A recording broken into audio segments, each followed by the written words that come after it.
শ্বশুর বাড়ির মাল ভাঙ্গে না জানি। হ্যালো গাইজ, আজকের ভিডিও হাসি বন্ধ রাখুন। আর যদি হাসি বন্ধ না রাখতে পারেন তাহলে অবশ্যই সাবস্ক্রাইব করে পাশে থাকুন। বন্ধ রাখতে পারলে কমেন্ট করুন, সামনে আরো হাসি মজার ভিডিও আপনাদের জন্য আপলোড করব, তাই সাবস্ক্রাইব করতে ভুলবেন না। সঙ্গে থাকার জন্য ধন্যবাদ।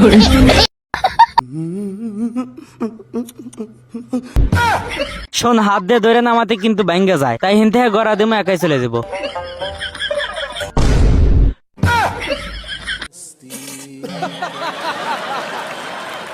গাবলাদার তরমুজ জানি মাটিতে না পড়ে।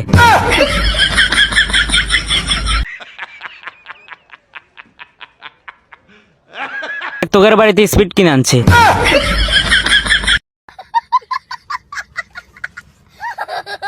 নে মাল ধরে।